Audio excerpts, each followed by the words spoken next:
take your seats. We're going to go ahead and get started here. The biggest day of the year for us here at City of Oceanside. Welcome to a workshop of the City Council for the City of Oceanside. I'd like to go ahead and call this meeting to order and ask for roll. Mayor Sanchez. Present. Deputy Mayor Keim. Here. Councilmember Weiss. Here. Councilmember Robinson. Here. And Councilmember Joyce. He'll be here. So he's in the building. Please rise for the pledge. Ready to begin. Our pledge of allegiance to the flag of the United States of America and to the republic for which it stands, one nation, under God, indivisible, with liberty and justice for all. All right. Thank you very much. As you know, this is a workshop. It's on our budget. While we have several numbered items, we're going to go ahead and get the presentations one at a time, and then at the end, the public will be able to speak. So going to go ahead and start off with, there you are. Item number 1, which is general fund overview. So we have a report by Jill Moya, who's our Financial Services Director. Ms. Moya? All right, good evening, Honorable Mayor and City Council members. I'm Jill Moya, Financial Services Director, and we are here tonight for the City of Oceanside's budget workshop.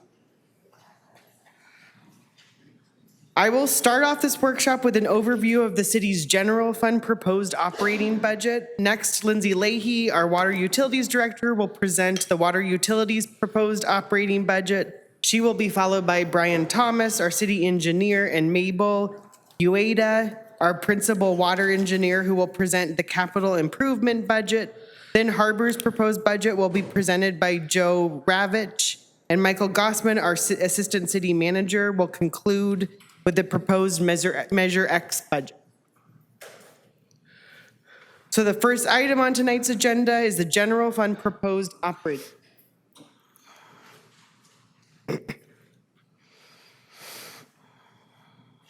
Tonight, as with previous years, we are presenting a balanced budget where expenses are less than revenues and reserves or one-time monies are not used to cover ongoing costs.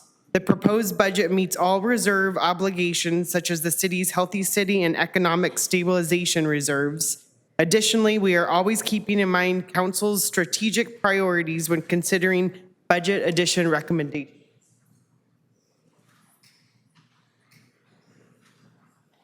Here is a high-level look at the proposed fiscal year 24-25 general fund budget. Total revenues are $216.25 million.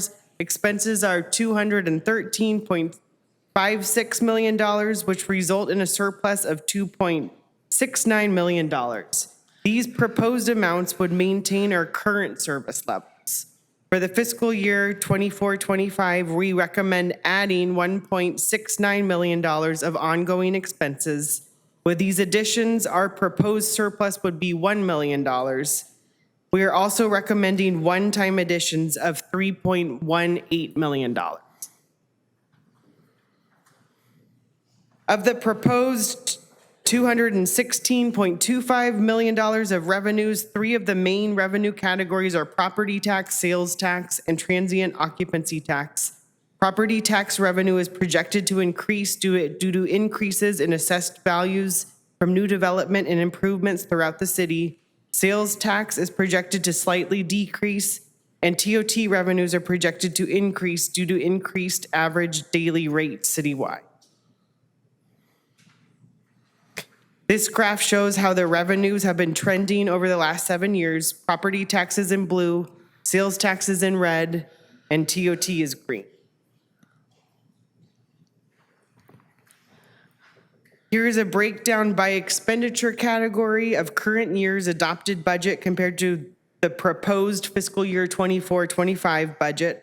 The personnel expenditures include all negotiated salary increases and placeholders for bargaining groups, as well as pension cost increases as calculated per the CalPERS actuarial report. The maintenance and operational expenditures are based on the current year's budget with a CPI increase of 3.5%.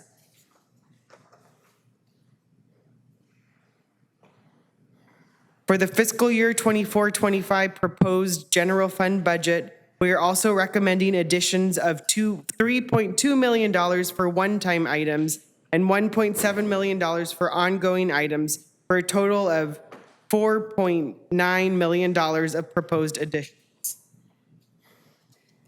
We are recommending the addition of funding for the following one-time costs. One-time operational costs related to the addition of recommended positions, consultant services to establish objective design standards for new residential development, financial software upgrades, replacement of structural personnel protective equipment for the fire department, training and software for the housing department to ensure compliance with new and updated HUD regulations, additional funding for Parks and Recreation Department to sustain ongoing services and community events such as the concert in the park, tree lighting, and Independence Day celebration.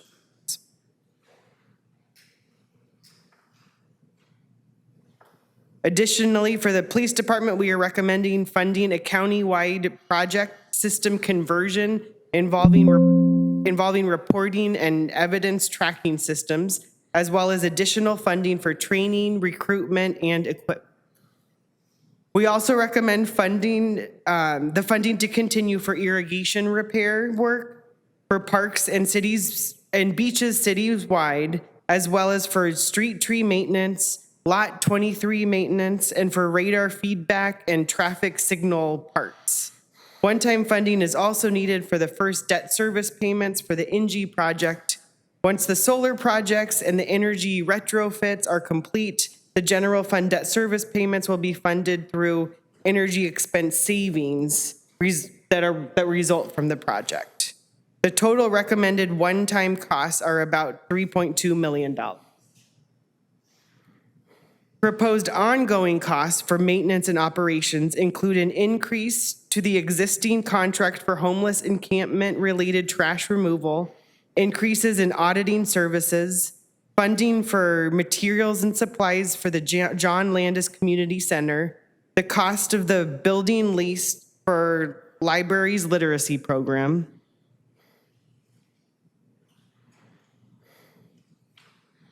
an increase for chemicals for city pools, as well as increases needed for the police dispatch voice recorder system, and an increase for all state security contract. Additionally, we are proposing adding 9 new positions. The first position is a sustainability program administrator.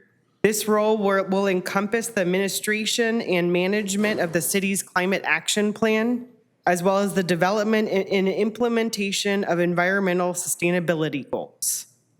The second position is an emergency preparedness coordinator who would develop and implement comprehensive emergency plans and who would be responsible for seeking state and federal reimbursements for damages from disasters. The third position is a beach lifeguard sergeant to ensure we have balanced supervision in the lifeguard division. The fourth position is a homeless services manager who would be responsible for creating and managing comprehensive programs, policies, and funding strategies around homelessness. The fourth is a librarian position. This would allow the city to keep its current grant-funded position. The grant funding is no longer available, and this position currently oversees a program focusing on early learning for children up to age 5. The sixth position is a police services administrator position who would create operational efficiencies and optimize resource utilization by having civilian units report to this position. The seventh position is a fleet manager who would oversee the administration, budgeting, and procurement of the fleet division, as well as ensuring compliance with government mandates and do long-term strategic planning. The 8th position is a parking enforcement officer, which is needed due to significant increases in parking-related complaints and violations over the last years. And the 9th position is the active transportation coordinator, who would be responsible for sustainable transportation initiatives and promote active transportation options.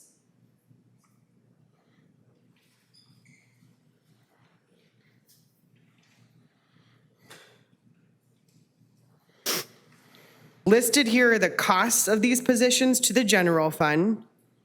Please note that the Sustainability Program Administrator for Climate Action Plan and the Emergency Disaster Preparedness Coordinator will be partially funded by enterprise funds. And the elimination of hourly extra help positions will fully offset the cost of the beach lifeguard sergeant. Similarly, the cost of the librarian 1 position will be partially offset by the elimination of extra help positions. The parking enforcement officer position will generate sufficient revenue to offset the cost of the position. And the active transportation coordinator position will be fully funded by Transnet funds and have no impact to the general fund. So all in all, the total cost of these 9 positions to the general fund is about $734,000. And overall for ongoing cost is $1.7 million. This ends my presentation of the general fund operating budget. I'll stop here if council members or honorable mayor has any questions. Thank you. Does anyone have a question at this point? Or do we want to go on? Councilmember Robinson. Okay. You'll remember that? I'll remember. Okay. All right, let's go on to sub A or sub 2, report by Lindsay Leahy, Water Utilities Director. And this is for utilities. These are the non-CIP budget items. Thank you, Honorable Mayor and City Council. Lindsay Leahy, Water Utilities Director, and tonight I'll be presenting the proposed Water Utilities operating budget for fiscal year 24-25. The proposed budgets were developed with the following priorities of maintaining infrastructure, sustainability, evaluating green and energy efficient options, and implementing mandates. The assumptions for the water and sewer budget include increased energy and chemical costs, the addition of 6 full-time positions with the elimination of 2 full-time positions and 6 part-time positions, the reclassification of pure water operators to advanced water treatment operators from the wastewater plant operators, and the assumed rate increases from Metropolitan and the Water Authority as of January of 2024, as well as the adopted rates and charges for the City of Oceanside. The Water and Recycled Water Fund anticipates $84 million worth of revenue with $81 million worth of expenses and $9.5 million transferred to capital. There is a $7 million planned use of reserves for additional water purchases during the planned upgrades and shutdown of the Mission Basin groundwater purification facility. This would result in a net revenue of $167,000. For the sewer fund, it is anticipated that the sewer fund will receive $57 million in net revenue with a total expenditure of $53 million, including an $11 million transfer to capital. This will result in net revenue of about $3.8 million. For the Solid Waste and Recycling Fund, it includes assumptions that the transfer of billing services is complete to waste management, so you'll see a decrease in the city's revenues and expenses. The city's solid waste services revenue is moved to the city's general fund rather than passing through the Solid Waste and Recycling Fund. And we will continue the efforts to obtain grant funding through state and federal programs to continue to offset our operating budgets.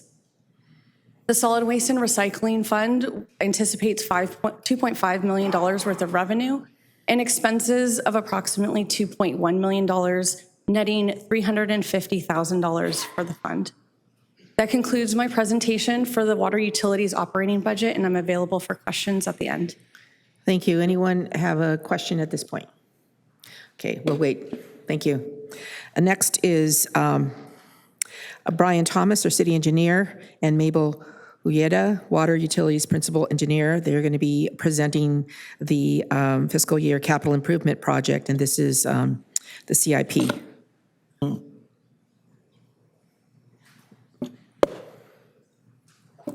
Good evening, Honorable Mayor, City Council members. Brian Thomas, City Engineer. Tonight we'll be talking about the Capital Improvement Program, proposed budget.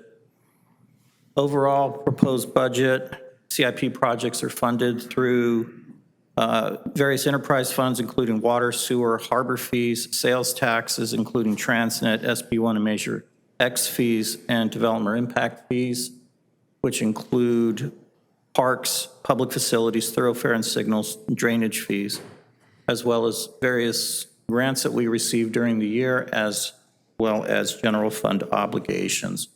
Our current estimated budget all in is about $192 million. This is a pie chart of how each component is broken out. As noted, most year of this year's CIP projects are carry forward projects or annual projects, including the annual slurry seal and overlay program, sand replacement, ADA sidewalk improvements. As in years past, new and unfunded projects will be noted on separate slides. Currently, development impact fees are collected by the city. As noted previously, the fees are collected to pay for the development's proportionate share of the project within the balance of the construction costs to be covered by city funds. Developer impact fees comprise roughly 30% of the revenue needed for projects, with the balance of revenue coming from general fund. Currently, development is trending downward, with less fees anticipated being collected in the next few years. This is a result of recent legislation, including SB 330, which applications limit how much we can charge. It locks in the rate during the year the application is, with a small fee increase based on CPI each year. Other developments are requesting fee deferrals due to inflation, material shortages, and higher interest rates. The good thing about fee deferrals, while they do impact our current fiscal year or the year that the fee deferral is requested, we are able to make up those fees in later years when they decide to pay the fees to move their project forward. These next few slides just show some of the current, new, and ongoing projects, including our annual overlay project, bridge retrofit projects. From gas tax, again, highlighting the street projects, overlay. Our pavement management program currently combines for about $15 million between the various funds of Transnet, SB1, and Measure X money for the current fiscal year to provide for slurry seal, overlay, and street rehabilitation. Slide shows our city drainage for the next fiscal year, a highlight of some future park projects. This slide highlights the harbor projects, which our harbor manager, Joe Ravitch, will be talking about in a little bit more detail shortly. Municipal plans, community facility projects, municipal city projects, including sand replacement, El Corazon Park Site 1. Some of the grants that we're currently working with still are bridge grants through the FHWA, Fire Station Number 1 DOD grant, Coastal Rail Trail, and Laurel Elementary School. We continue to spend our thoroughfare and signal fees on various projects. The Assistant City Manager Gossman will talk more about Measure X projects, but these are the current ones that we have scheduled for the remaining few years that Measure X is current. And this is a list of our current unfunded projects. Before I hand off the slide presentation to Ms. Ueda, are there any questions, Council? No, thank you, Brian. Thank you very much. Thank you. Next, we have the fiscal year 2024-25 Harbor Budget Overview by Hamid Bahadori, our Public Works Director. Oh, no, we don't. Good Oh, evening. sorry. That's the second part of this. My That's right. apologies. There's part two. I thought it was kind of fast. It was. Good evening, Honorable Mayor and City Council members. My name is Mabel Ueda, Principal Water Engineer. I will be presenting the Water Utilities Department's Capital Improvement Program for fiscal year 24-25. The following is a list of our water and sewer capital improvement program expenditures for next fiscal year at $79.9 million. This is a list of our water and recycled water projects. It's not a comprehensive list, but it's listed from high to lowest, just highlighting our downtown water project that is coming forward, as well as our recycled water expansion project. The following is $136.7 million in projects that we've completed this past year, and also the next 5-year outlook. We are aggressively pursuing grant funding with state and federal funding to support our capital improvement projects. And the capital improvement projects are in line with our strategic goals to expand our recycled water system, local water supply, and replace critical infrastructure. The following is a list of sewer capital improvement projects. Most of them are also carried forward, with a few that are new. This also includes sewer replacement in our downtown area, as well as the facilities that will allow us to centralize our flows at San Luis Rey Water Reclamation Facility. The following is just a summary of projects we've completed last year and the 5-year outlook. Total costs for those expenditures are $343 million.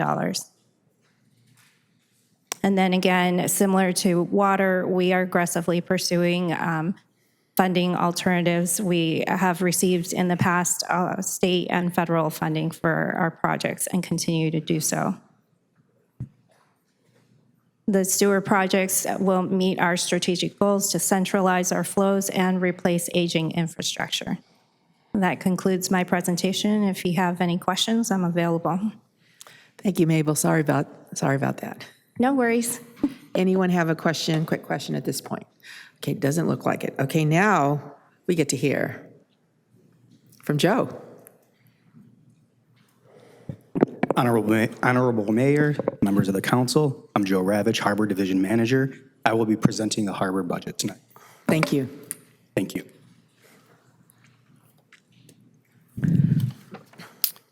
For revenues, of course, our largest line item is our slip rental.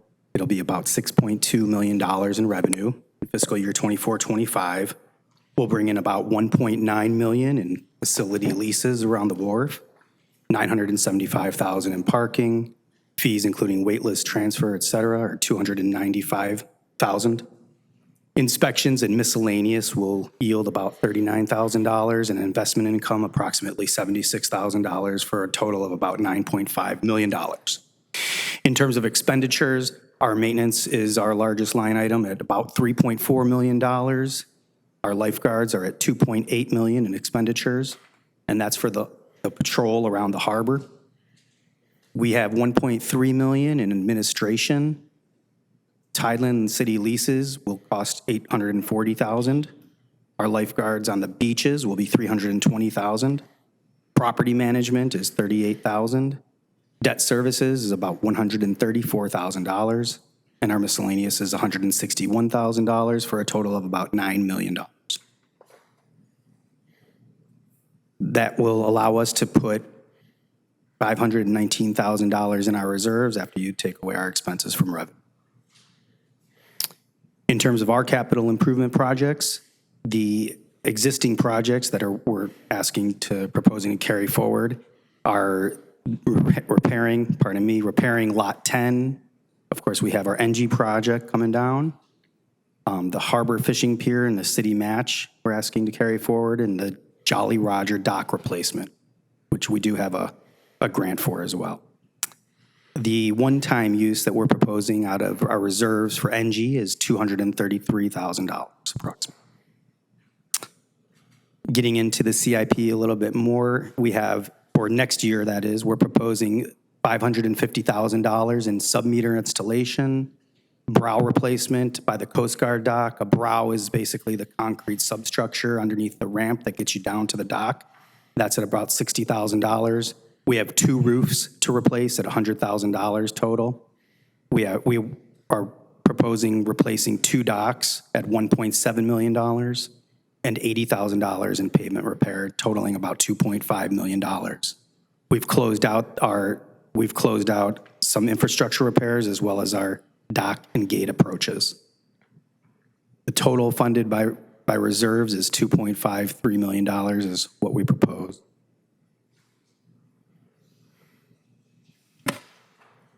And that does conclude my presentation, and I'm happy to answer any questions. Thank you. We'll be asking questions at the end. Okay. Thank you. And finally, we have a presentation regarding Measure X budget overview, and this is by Assistant City Manager Michael Gossman. Good evening, Madam Mayor, members of the council. So we're going into year 6 of the 7-year Measure X half-cent sales tax. I'll give you a brief update on where we are and what our spending plan for fiscal year 24-25 lies. One note, typically we go to the COC prior to coming to the workshop, but unfortunately we did not have a quorum at the last COC meeting. We're rescheduling that and we will meet before budget adoption. But in brief, the year 6 spending plan continues to provide for improved public safety services, homelessness services, and investment in capital.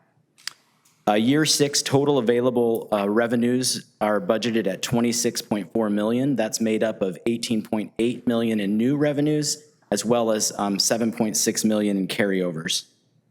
Total revenues for the whole 7-year spending plan are projected at $347,000 over expenses. So if we end in year 7, that leaves us with $347,000 with which we can put towards capital projects or use to wind down other programs. So in the summary of this is we are putting $9.9 million for public safety services, including addressing homelessness, as well as an EMT program. And then we have $5 million going into public safety infrastructure projects, $4 million into street road repairs and improvements, and $7.5 million into beaches, beachfront, pier, and park. So for a total spending plan for year 6 of $26.4 million, it leaves a balance of $38,000 at the end of year 6. The projects and programs that we're going to continue is 1 homeless outreach team, crime suppression funding, a CSO program in our police department, youth programming and gang diversion programming, homelessness diversion and prevention, our enhanced downtown security program, our medic squad, enhanced emergency services delivery model, or our EMT program, our Peerview Bridge rehabilitation project. We're continuing to fund that.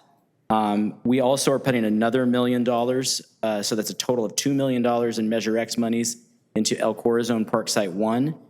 We also continue funding traffic calming program, and then we include allocations for studies, equipment, and technology in our police and fire departments. 2 new projects that weren't included in prior years. One is a firing range to replace the existing police department firing range that currently exists at the San Luis Rey water treatment facility.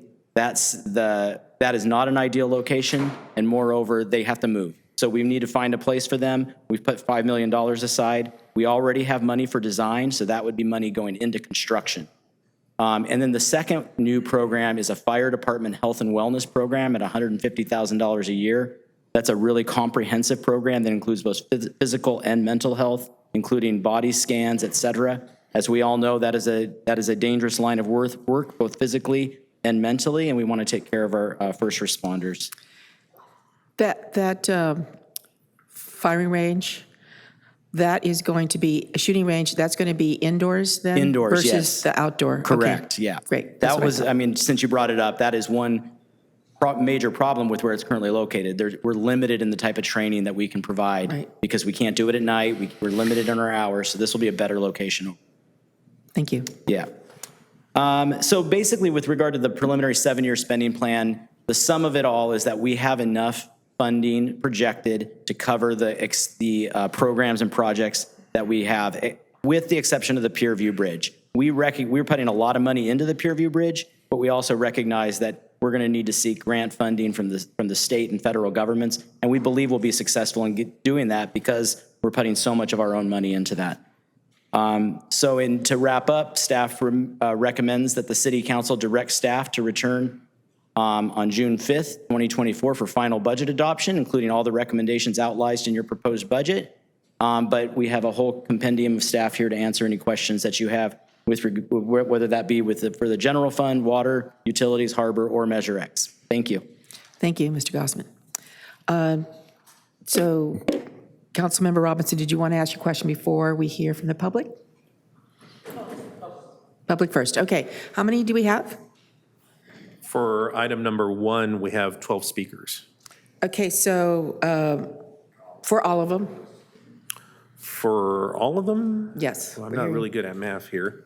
We have 12 on item number 1, 1 speaker on item number 2, 6 speakers on item number 3, 1 speaker on item number 4, and 6 speakers on item number 5. And we do have, the same speaker on multiple items. Right, so we'll go ahead and do the 2-minute.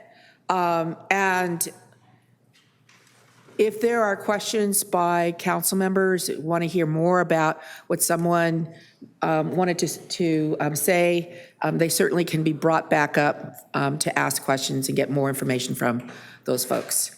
And so because this is a workshop, we'll basically, if you can't really spit it out in 2 minutes, be cognizant that we'll give you some time, but, we're trying to let everybody speak. So that's a total of 18, 19, 20, 26 speakers.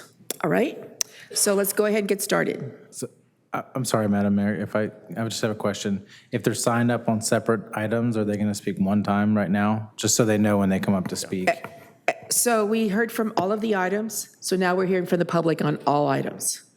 So we're Okay. starting with, So I'm just saying, if like somebody signed up for item number 1 and 3, they should speak about everything at one time? yes, they should. Okay, just so they know. They should. They're not expecting to speak again. Yeah.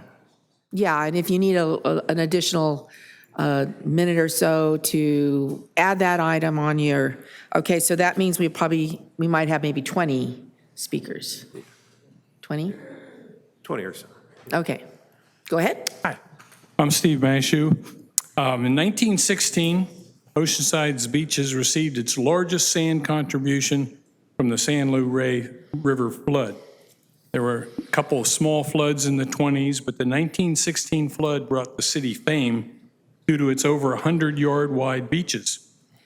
Since that time, the San Luis River has been dammed, flood controlled, and sand mined. No more significant sand has come from that river. Scientists tell us that the river of sand moves north and south depending upon the season.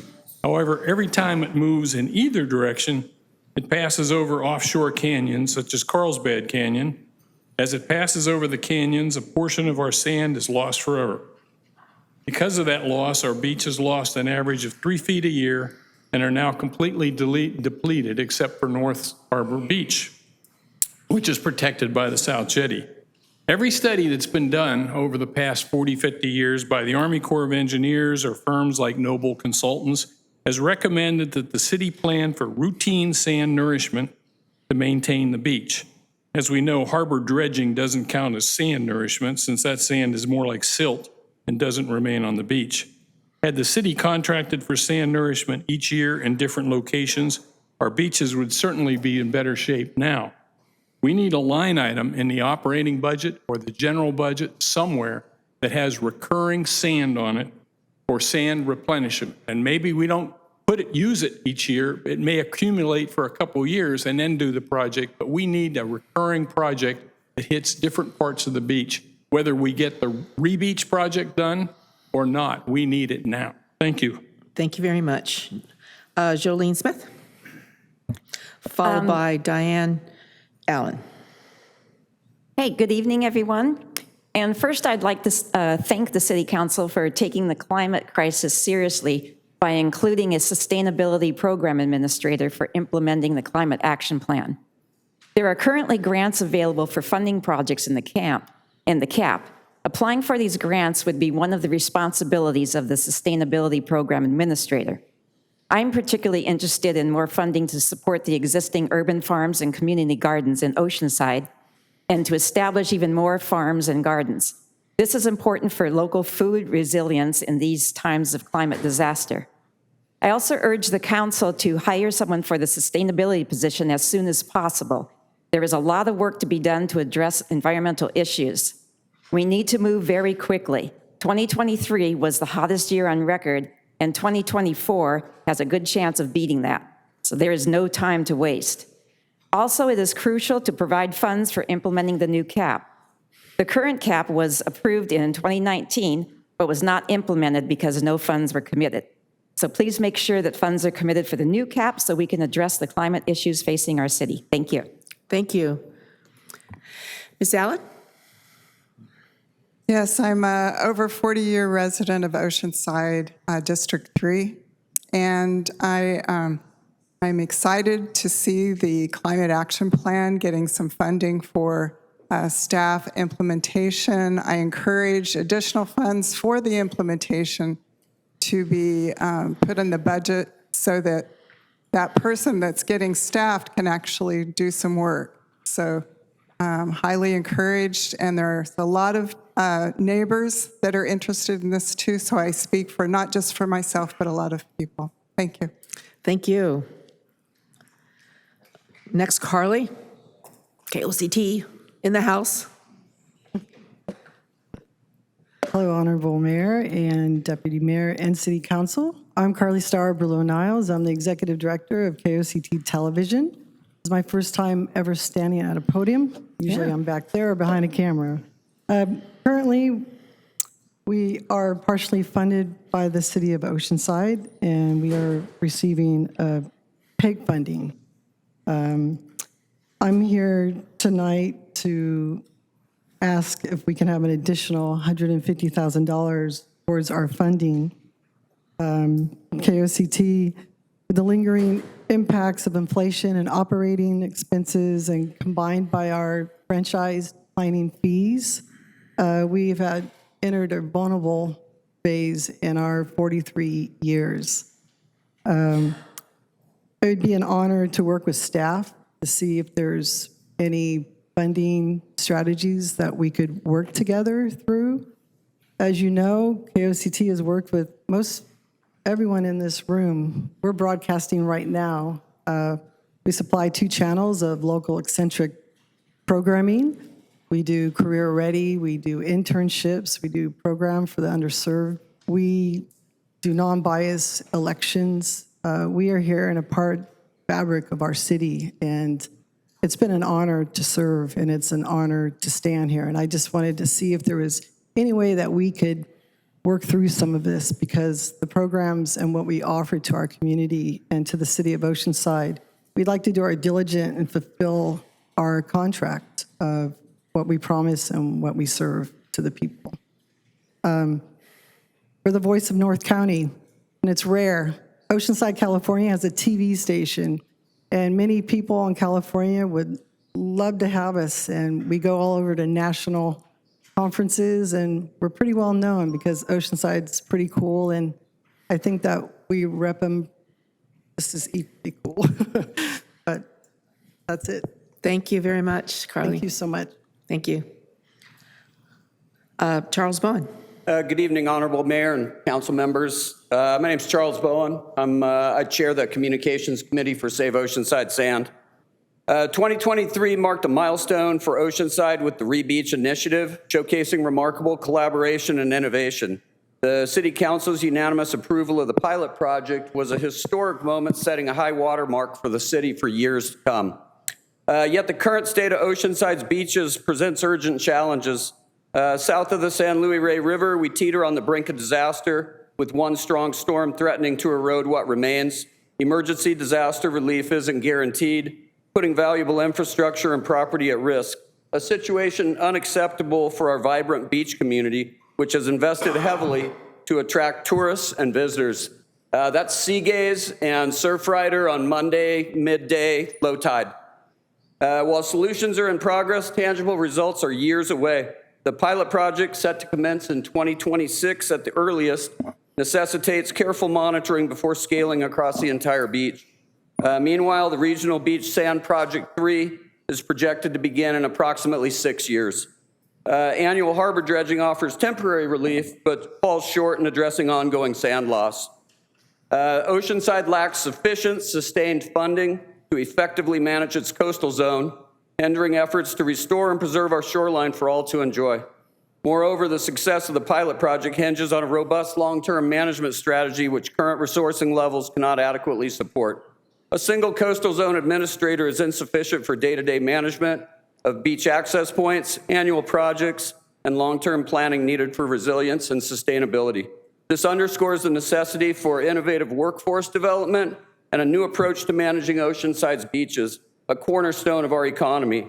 We require additional support, including expanded management resources dedicated to ensuring the accessibility and vitality of Oceanside's shoreline now and in the future. Thank you very much for your time. Thank you.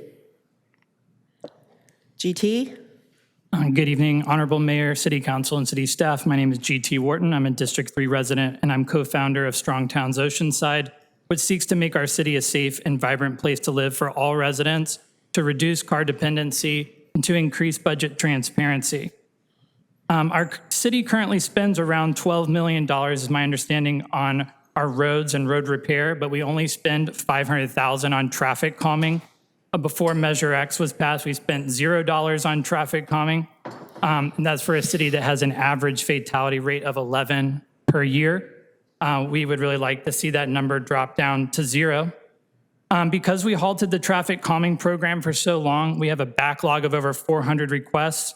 I've even had residents approach me, ask, how do we get safe crosswalks installed in our neighborhoods for our children to get to school? Without safe routes to school, if you go to any of the schools in Oceanside, there's just a line of cars waiting for pickup and drop off.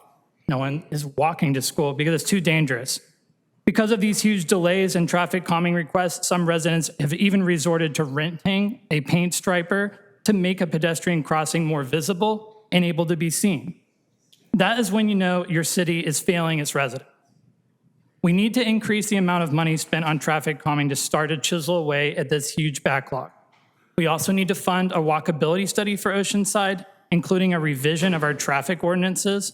The fact that no traffic calming can be implemented on arterial roads in the city is illogical, since these are the roads that have the most traffic and therefore need the most calming. We even had 2 pedestrian fatalities this week alone, both on arterial roads. If we are to take our climate action goals seriously, we must strive to be a less car-dependent city. We must make sure our city is safe for those who use alternative means of transport. Thank you. Thank you. Janet Batchelor, followed by William Batchelor. Good evening, Mayor and Council. I'm here to request additional funding for senior services. I know that the general fund, they had requested to add 9 new positions. Well, I'm recommending or asking if you add 10, and it would be a senior services specialist position that would oversee all the senior services for the city. They could reestablish the senior commission. We could create senior programming at the new aquatic center that's right next to the current senior center, aquafit classes, silver sneakers. There's a lot of opportunity there for senior programming, and currently there isn't any. So additionally, they could increase the programming at the current community centers, like pickleball classes. I would just request if you look into that and to see what's actually being funded for senior services, and have staff maybe look at the other cities, Carlsbad, San Marcos, San Clemente, just to see what programs they're providing their seniors to get some ideas. So that is my request. Thank you. Thank you. Mr. Batchelor. Good evening. You see how we get 4 minutes? I'd like to, senior services, different spin. I'm going to give you 2 crux ideas because I could go on for 20 minutes about this. Look at San Clemente, look at Carlsbad, take a good hard look. There's no gentle way to say that we kind of suck. There's 2 things. Bring the senior commission back. We dismantled the senior commission roughly 6 years ago. And when we did, it was under the guise that we were going to have a senior standing committee, which doesn't carry as much weight. Best I can tell, because I've looked up the minutes, the standing committee met once, and it went away and never came back again. There's nobody inside the city advocating for seniors. Let's let the seniors advocate for themselves. I'm available for that committee. I retire this year, but there's plenty of talented people in this town that can handle the job. I know that takes a little bit of funding. It's minor. Funding, let's set it aside so that we can bring back the senior commission. Second is, let's serve meals at El Corazon. This is a big deal. Look, everything we do, we meet with family, we meet with friends, we have birthdays, we have holidays, we go out with coworkers. Food is the bind of community. And all of the programs at Country Club are born out of the fact that people got together and had meals. The Bridge Club was born that way. I think the Angler Club was born that way. The ping pong competitive environment was born that way. People sit down and eat together, they get to know each other, and programs grow naturally and organically out of that. The senior center at El Corazon was built for it. The kitchen is there. There's a room right next to it that is built to have the tables in there. There has been conversations about doing it, about trialing it, but it's never been done. And lastly, on that note, send it out for bid. There are companies out there that are very, very good at this. And the people currently running the kitchen don't so far impress me that they have the capabilities to do a good job. Thanks, I made it. Thank you. Thomas LaCroix? Yeah, my name is Thomas LaCroix. I'm also a co-founder of Strong Towns Oceanside, and I'm here to support the climate action coordinator position, the staffed position, and then also the active transportation manager, whatever that is. I think those are both really important roles in the city, and they're the fiscally responsible thing to do. And I also agree with GT when he says that we need to support more safety programs for our over 800 lane miles of roads in Oceanside. I know it seems like we spend a lot when we have a $12 million combined budget to maintain our roads, but it's actually not enough. So we need to, if we don't have enough to sustain our roads, we can see the cracks and whatnot. We should be spending at least a 20th of that on safety.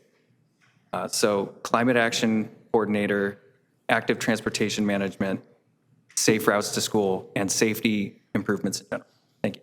Thank you. Diane Nygaard, followed by Barbara Collins. Good evening, Mayor and Council. Diane Nygaard representing Preserve Calavera. And I signed up to speak on 3 items, but I'll be as brief as I can. Okay. We'll give you some leeway. 3. We know you all value our natural lands and waters. They're a key part of the quality of life for our community. You decided some time ago not to do a separate conservation plan as was envisioned years ago, instead to put those policies and goals in our general plan update.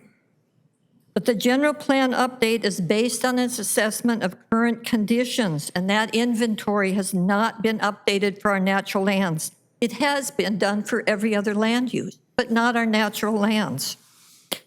So we are asking you to treat our natural lands the same as every other land use. And to do that, we request one-time commitment of consultant study to update that database on natural lands and to set up a tracking system.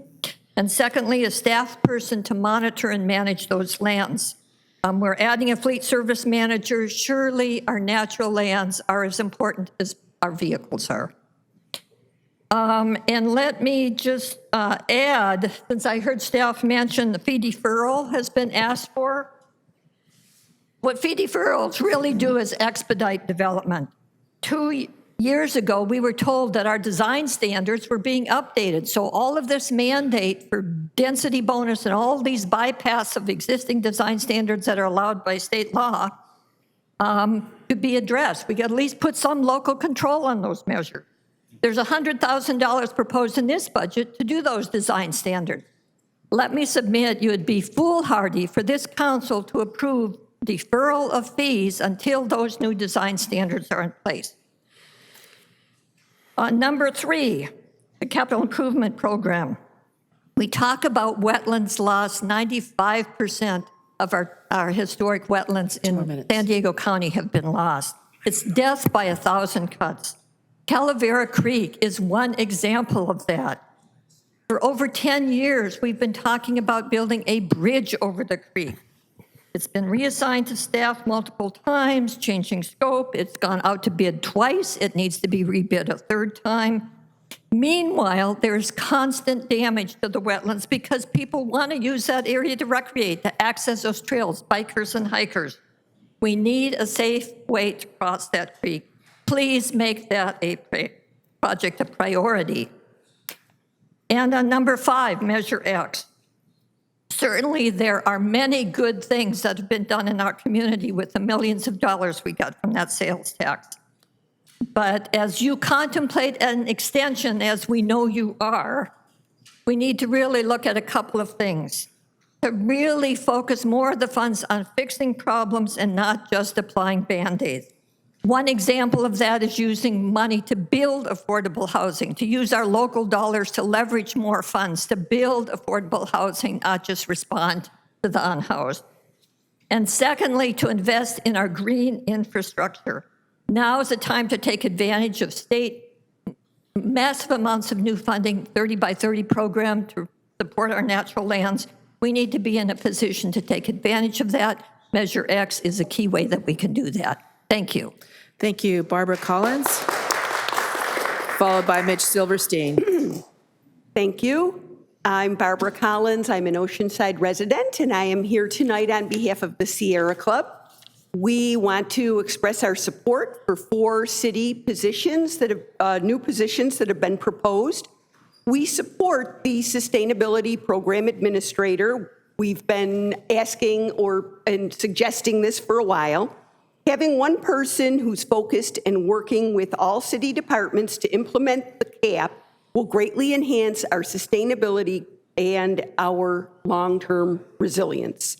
We also agree with Preserve Calavera that adding a natural resource manager is a good idea and that it will help us to obtain some of those 30 by 30 funds that Diane Nygaard just referenced. And it would be a good complement to our sustainability administrator. We support the homeless services manager position. Having one person focused on the homeless, all the myriad programs is a great idea. We need that. We support the active transportation coordinator. It's 100% funded by Transnet money. And that administrator works with schools to get kids to school safely if they ride their bikes. They also coordinate bike safety riding classes for everybody in Oceanside, and we really need that. We support the fleet manager position, the public works position. One question I have is it only for public works? Okay, great, because we think that we should have a fleet manager for the whole city so that we can get all of our fleets into cleaner air vehicles and make that transition. So overall, having managers who understand and coordinate complex plans and programs instead of having individual programs just operating with one person, this is a good move that we definitely support, and we thank you for your consideration of the Sierra Club's comments. Thank you very much. Mr. Silverstein, followed by Bob Ashton. Honorable Mayor and City Council, Mitch Silverstein, San Diego County Policy Coordinator for the Surfrider Foundation. Thank you for the opportunity to provide comments on the need to prioritize more funding for coastal zone and shoreline management in the annual city budget. Oceanside's beaches are one of our main economic drivers, bolstering both our local coastal recreation economy and serving as the bedrock of our tourism economy. Yet year after year, city budgets dedicate minimal funding to shoreline management while our beaches erode away and fall into disrepair at an increasingly alarming rate. Surfrider implores the City Council to address the systemic neglect of our shoreline. Recent city-led efforts are promising, but we must continue to prioritize our precious shoreline for all people and for the coastal recreation and tourism economies that many residents rely upon for their livelihood. Please accept the following suggestions as starting points. Dedicate an annual coastal management budget of $300,000 to $400,000 to a fund that is overseen by the coastal zone administrator and city manager. 2, add a junior level associate to work under the coastal zone administrator, specifically to help with shorter term sand projects and shoreline management. 3, Measure X has a specific line item for South Strand infrastructure's repairs. Let's use it. It's well past time the city uses this funding to clear its boulders off the public beaches where they've fallen and restack them into the permitted revetment area. This will result in more public beach space for the public to enjoy. Also, both beach accesses along the South Strand are in desperate need of repairs. Wisconsin Street access is closed, and the staircase further north is practically unusable. I also noticed there was a $7.5 million line item for beach and beachfront and pier and parks in the Measure X, so I would like to ask the question of who administrates that fund. In the letter I submitted for this item, I also offered suggestions on how to raise more money to support shoreline management and projects. I hope you're able to read those. In short, I suggest we consider raising our transient occupancy tax and dedicating a portion directly to a shoreline fund. I also urge you to direct development services staff to issue citations for the dozens and upon dozens of illegal, unpermitted development along South Pacific as mandated by city land use codes. Lastly, Surfrider fully supports the Sustainability Program Administrator and Active Transportation Coordinator positions. Thank you for the opportunity to comment. We must do more to protect and preserve our precious coastal resources. We derive so much from the coast. Let's ensure we give back as much as we take. Thank you. Thank you, Mr. Ashton, followed by Leslie Shapiro. All right, good evening, Leslie Mayor. Gall. I just made you two into one person, right? Sorry. Go ahead. Good evening, Mayor, City Council, staff, and citizens. I'm Bob Ashton, President and CEO of Save Oceanside Sand. Been working with the city and our citizens for a while now to get things going. The approval of the winning design concept of the Re-Beach contest marked a pivotal moment for Oceanside. As we move into the design, siting, permitting process, we're venturing into very much uncharted territory. Oceanside's proactive and innovative approach to beach erosion has positioned us as leaders in California's shoreline management. We need to manage our shoreline like critical infrastructure. Without proper recurring funding for increased coastal management resources and resiliency efforts, our coastline's future is at risk. We risk losing not only the pilot project, but also crucial initiatives like SCOOP and RBSP3. Increase and sustained funding will expand coastal management capabilities, bringing much-needed additional resources to effectively research, plan, permit, and execute coastal projects. Securing funding for our projects relies on navigating complex grant cycles. Additional resources are also needed to effectively identify and pursue funding opportunities. Proper capital investment in coastal projects shows a commitment to prevent both public and private property loss, protect natural resources, sustain tourism, and avoid long-term economic decline. Recurring funding in these areas provides coastal managed stability and predictability, allowing the city to develop long-term planning for maintaining and protecting our beaches for generations to come. Please allocate additional and recurring funding, as indicated in our letter to you that we sent earlier, for coastal management resources, as well as increased and recurring funding for coastal resiliency projects. Let's not focus on why we can't do something. Let's focus on why we can and should continue to lead the way in shoreline resilience and be the exception. Thank you. Thank you. Leslie? Followed by Joan Bachman. Good evening, Mayor Sanchez and council members. Thank you for your time this evening. My name is Leslie Gall, and I'm the CEO of Visit Oceanside, and I'm speaking to you tonight on behalf of our industry. We respectfully express our support for additional funds for coastal resiliency initiatives, along with the Downtown Vision Plan that creates an important connection to our shoreline. This is one of the top goals from our Sustainable Tourism Master Plan. As you know, we sent a letter outlining our recommendations yesterday that will protect and leverage our key economic drivers. In short, we would like to see funds in the budget for coastal resilience initiatives that will preserve the natural beauty, access, and recreation on our beaches. In addition, we ask that you go further in developing that access and connectivity to the downtown area, creating a vision with policies that allow for needed housing while preserving our character with beautifully landscaped green spaces, community gathering areas, and public art. Having a thoughtful plan to development is not counter to economic growth, but creates greater economic impact that Oceanside needs. This new revenue will provide an opportunity for additional improvements and public amenities throughout the city. These improvements directly impact our quality of life and the health of our destination. There are many examples with cities throughout the state that have done such plans and policies that protect their key natural assets. Just one example I'd like to share tonight is Temecula. Can you imagine if they didn't protect the Old Town Temecula, preserving the character of their downtown community? Or what if they didn't create a community vision plan to preserve the agricultural region with wineries and vineyards? Today, their direct visitor spending is over $1 billion annually, generating much needed tax dollars for the entire community. Of course, our cultural and natural assets are different than Temecula. We have a beach, it's an amazing asset, and more diverse offerings. But this is an example of what preserving and investing in what is inherent to you looks like.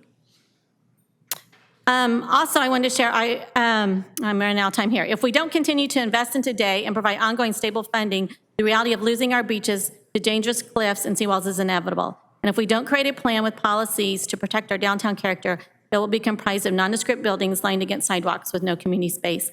I understand the needs are complex, and we just really appreciate your time and the action that you've taken in the past. It's been very innovative, and we appreciate that. Thank you. Natalie Shapiro, followed by Joan Bachman. Good evening, Mayor and Council. I'm Natalie Shapiro, speaking on behalf of Buena Vista Audubon Society.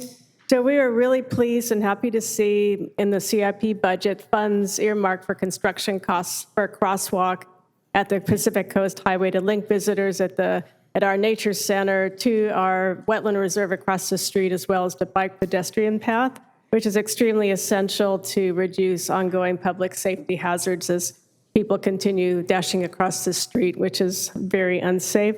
In addition, we would like to see in the budget the hiring of a natural resources manager. So this would be a full-time staff person to manage our natural resources. And this would help ensure the protection of the city's existing native habitat and endangered wildlife species, and to expand native plants elsewhere to the extent feasible.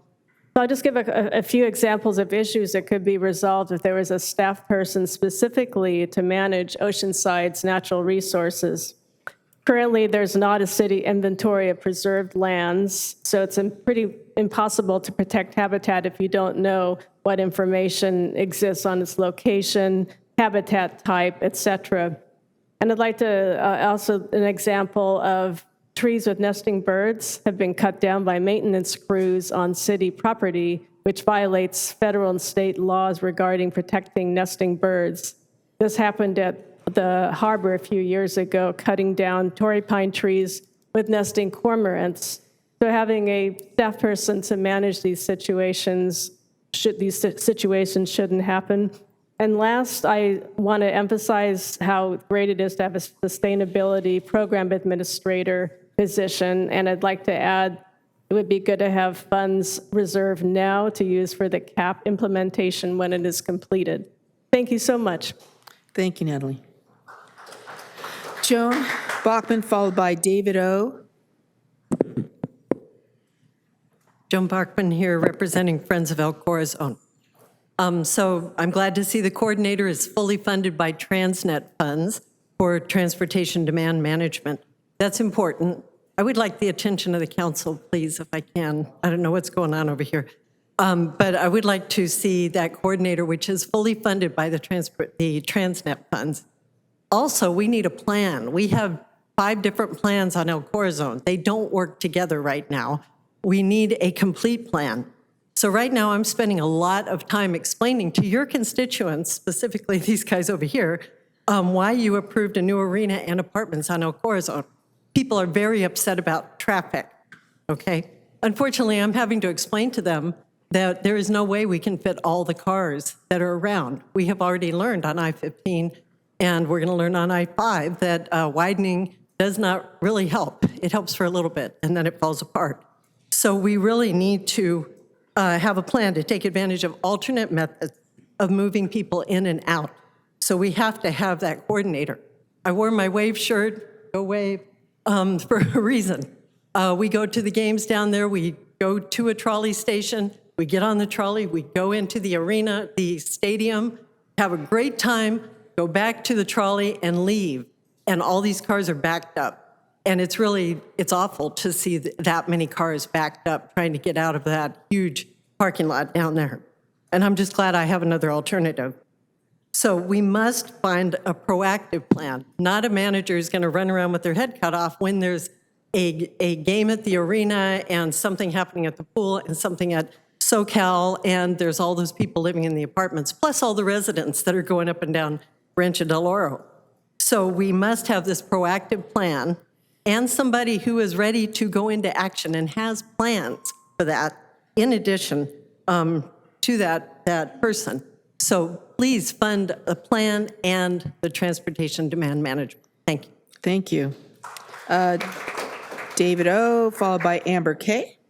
Hello, Council. My name is David. Born and raised in Oceanside here. I have 3 points tonight. The first one is, since the Measure X Committee Citizens Oversight Committee didn't meet, I'm glad to hear that we're going to be rescheduling. I would just want a quick update on that to see kind of what that's going to happen, and to just even know, is that something that is going to make a difference, since the COC really is just an advisory committee and doesn't really care or have a say in terms of how the funds are spent.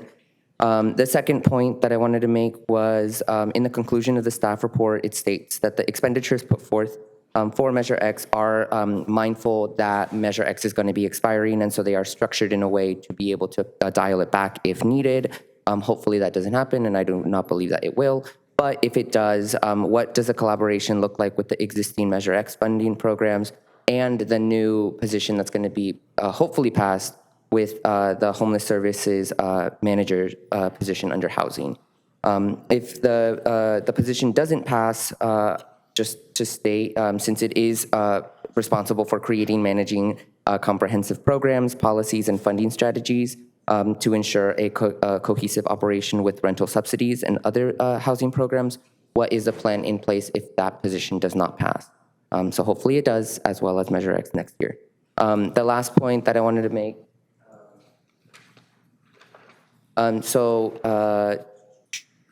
with my third point is basically kind of pointing out that at the meeting that did not happen with the Measure X COC, there was going to be a report that was going to be presented about the potential for Measure X to be renewed, and the renewal study that took place.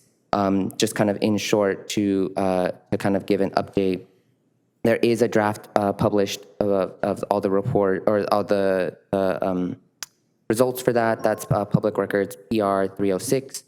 Basically, the big part of it I want to say is that the results of the survey indicate a Measure X renewal is feasible, provided that it is kept affordable, focuses on projects and improvements that voters identify as their priorities, and it is accompanied by robust community opinion leaders giving their engagement, education, and communication. So given that it's going to come back to council, there is one big question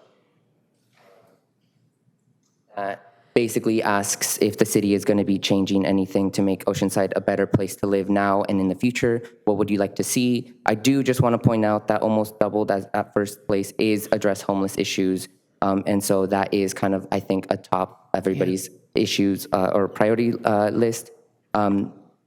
Measure X is a general funded tax, and so because of that, there is a lot of flexibilities on how to spend it, and I would highly suggest that we start to implement more proper evidence-based practices and innovative program strategies to address homelessness.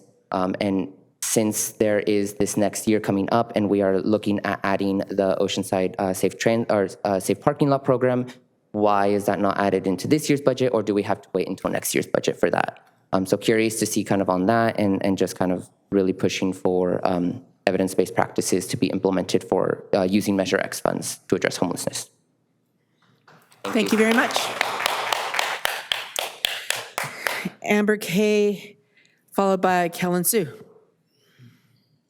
Honorable Mayor and council members, my name is Amber K. Nyotoa, lifelong resident of Oceanside, 20 years in District 4, professor at Maricosta College, wellness facilitator, and mother of 2 elementary school children. I'm here to speak to you tonight about the upcoming budget proposals relating to safer streets and our public needs. Traffic calming must be a priority in Oceanside, both for our climate action goals, but also for our quality of life. The $500K allocated for traffic calming is not enough. We have an average of 11 traffic deaths per year, and that's more than the average 7 homicides. Traffic calming within District 4 is even more vital where I live because we have more schools than any other district, and we are the home of El Corazon and the new Front Wave Arena. I live in the community adjacent to Ivy Ranch Elementary School. The recent popularity in e-bikes has promoted more children on the road interacting with cars, and it's a disaster waiting to happen. Currently, drivers are also frustrated and breaking laws like parking in the fire lane outside of my community and getting out to cross the street and go pick up their children from school, also putting more public safety at risk. There's even been a child hit on a traditional bike in the intersection in front of my community, as well as other traffic incidents. It's not a safety argument, but also a fiscal argument, because if we can reduce lanes down that corridor on Mesa and make a designated protected e-bike lane for our students who have to travel to and from school, we are also reducing the wear and tear that is impacted daily by parents from the 3 schools that come down that corridor and drop their kids off. So we're reducing the amount of wear and tear on that space. This brings me back also to El Corazon and Front Wave. Front Wave is opening less than a mile from El Camino High School and will be encouraging even more saturation on a path students take to and from school, walking, biking, and driving. There's a severe need for a transportation demand management plan and coordinator. This was a requirement in the original El Corazon plans, but there has been no follow-through. What is the plan for the extra wear and tear on the roads? And we built it, they will come, but we are not prepared. But I do want to thank you for the climate sustainability and climate action coordinator position. We should extend some of that surplus money to bring back the senior commission as well. And because 60% of our population will be over age 65 by 2034, we need to be proactive, not reactive. Thank you for your time. Thank you.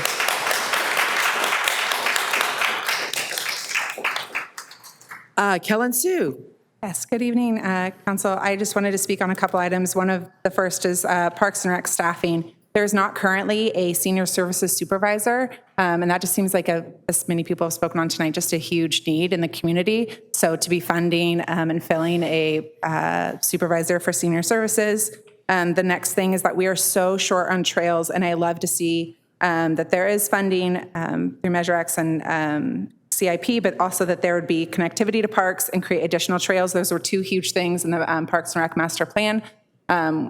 Just that we would fill the hundreds of miles that we are short on trails, which also ties into the traffic calming. I'm a mom of kids that go to an elementary school in Oceanside, and it's kind of scary to drop off your kid at school sometimes just because there's so many e-bikes, the traffic's crazy, you're running across the road. So just that we would look into traffic calming specifically around schools. The other areas that I wanted to address were that more parks would be funded through Measure X. As a resident, I feel like I was sold Measure X, and that one of the things would be parks, and yet parks is only one of the items on the things that Measure X is funding, so that we would get more parks and renovating our parks, not even necessarily new ones, but we would be renovating and updating our parks. Every other city around here has the coolest parks that are new and updated, and Oceanside hasn't had an updated park in quite a while as far as like a full facelift. Or a full update. The other areas is that we would have new parks in areas with no access. The master plan highlighted 3 areas, and that was 5 years ago, and there's been nothing as far as getting a new park in any of those 3 areas. And that's all. Thank you so much. Thank you. So there were several points in the 19 comments by 19 individuals. So hopefully staff wrote down those questions.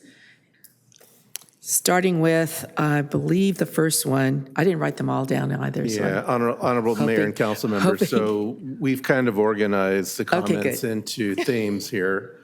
So I'm prepared to go ahead and address essentially the themes that were brought up and share some thoughts on each of them, if that's okay. So first of all, starting with sand and beaches. So as you know, we have allocated quite a bit of money over the past several years on essentially efforts aimed at sustaining our beaches, including $5 million in ARPA funding to fund the sand studies that are now underway. including the coastal zone administrator position that we hired as a result of that funding. So I just want to point that out because I think someone mentioned that we're not spending a lot of money, and I would argue we're probably spending more money than any city in the county on sand replenishment.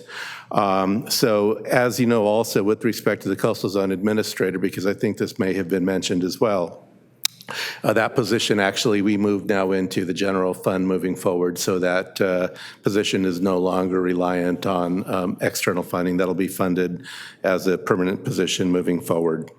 In terms of the money that we set aside for sand replenishment, there are a couple of different options that we have. I would also agree that we do have a need to fund or come up with a funding source for ongoing sand replenishment efforts, and in my opinion, most likely that funding would probably come from Measure X or TOT or a combination thereof. Without jumping ahead, because I do want to speak to Measure X a little bit since that was brought up, but in my mind, I would, in discussing this with staff, I think that post-November, because there is a possibility that we will be seeking an extension of Measure X on the November ballot, post-November, I would like to come back to council with the plan for essentially establishing an ongoing funding source for sand replenishment. So I will say this, though, as council knows and as was shared tonight, we do have substantial reserves. So if there was a situation that came up in the interim and we needed an immediate funding source to fund a sand replenishment project through our scoop permit, certainly I would say that we have the funding in place to be able to do that, so we wouldn't be missing out on any opportunities. So I just wanted to assure the community of that if the opportunity presents itself, I think that we do have enough reserves on hand to fund such an effort, so we wouldn't miss out.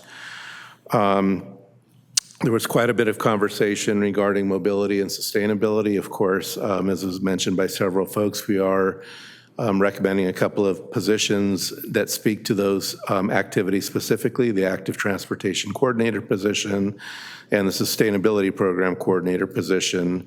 I do think that by hiring these positions, it is going to move the needle on CAP implementation for sure. I do think that the Active Transportation Coordinator can also play a role in helping us administer our TDMs, which was a big point of discussion tonight. So I do think that by hiring those positions, we are going to continue to move the needle. I know that there were some comments in terms of additional funding for other positions, including positions that, might help oversee the management of our protected lands. Quite frankly, at this juncture, I don't see the funding in place to do that. But of course, the City Council has the discretion to direct us otherwise.